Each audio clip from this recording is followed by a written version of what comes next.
Cardano is one of the most interesting cryptocurrencies out there simply because of how much potential the coin actually has. So it's really important that you understand exactly what Cardano is. To make things simple, I'll give you a very basic answer. Cardano is simply just a proof of stake cryptocurrency. More specifically, Cardano is said to be part of the third generation of cryptocurrencies. The first generation was Bitcoin and is essentially digital gold. Bitcoin is used to transfer and store value but is plagued with scalability issues. The second generation started with Ethereum and brought us smart contracts. It improved scalability somewhat, but not enough to become a global currency. The third generation, however, wants to make the previous two generations and improve them. Cardano founder Charles Hoskinson, who is also a co-founder of Ethereum, stated that Cardano strives to solve three big pain points at the current generation: scalability, interoperability, and sustainability. So let's go through each one because they're really very important that you understand what they mean to really understand how Cardano sets itself apart from other cryptocurrencies. Improvement 1, scalability. So scalability can be split into two sub-problems: transactions per second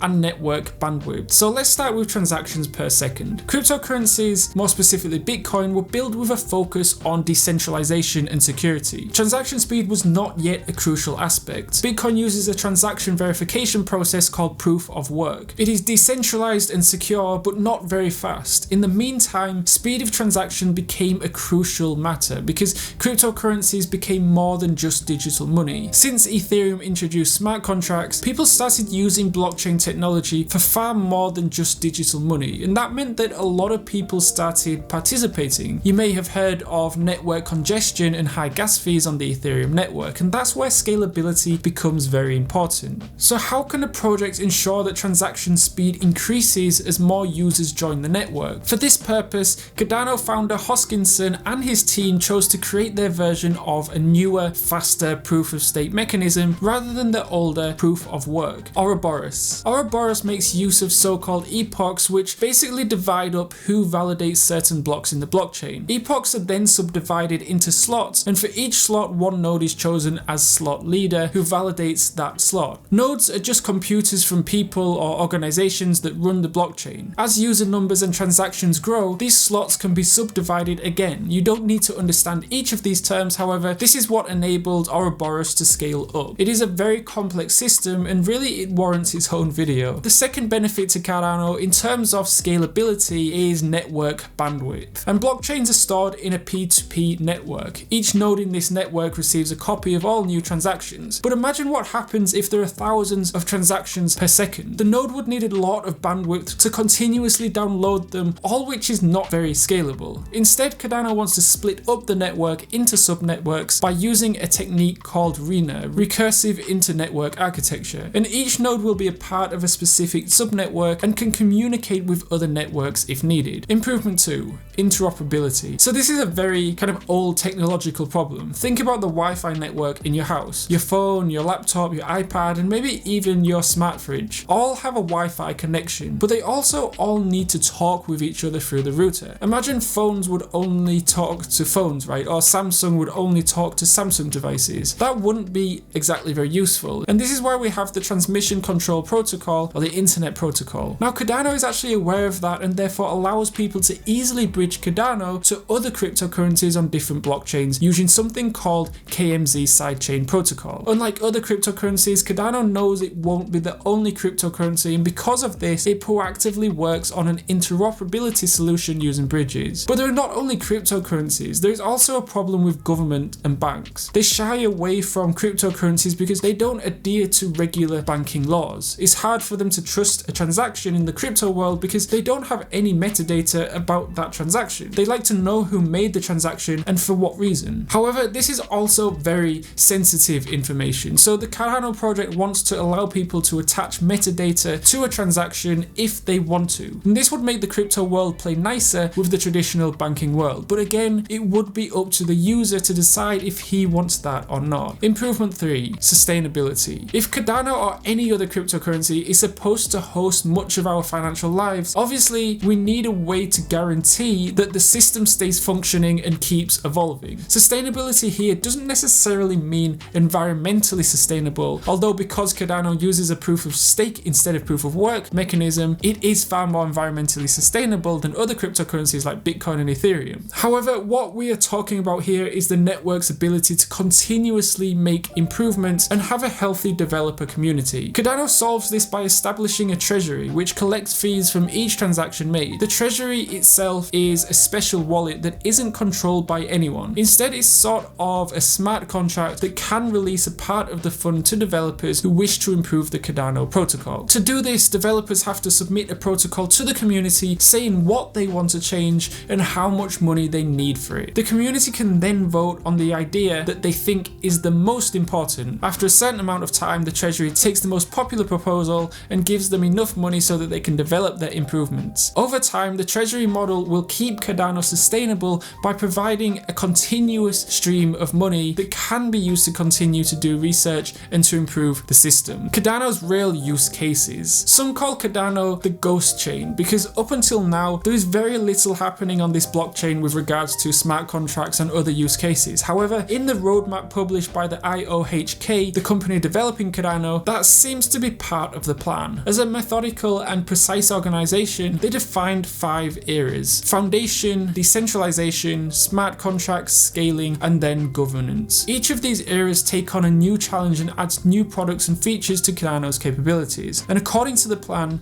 Cardano has now arrived in the smart contract era and will start adding applications to their blockchain. Cardano will provide an ID verification system using the IOHK's enterprise solution Atala. With the government of Ethiopia, Cardano has an agreement to implement an ID verification system for students. Commercially, the most impressive partnership is with New Balance. So IOHK has been hired by New Balance to use its technology to verify the authenticity of its sneakers, very similar to how VeChain is used to authenticate supply chains using a blockchain. So Cardano is currently the 6th most popular currency by market cap, and in this video I explain what Cardano is, but what about the other popular cryptocurrencies? Well, in a video I uploaded recently, I explain in very simple terms the 30 most popular cryptocurrencies. It's a really important video. You can click on the card on the screen to watch it. Alternatively, I made another video on what is Shiba and why is everyone talking about it. You can click on the card on the screen, and whichever video you choose, I'll see you over there.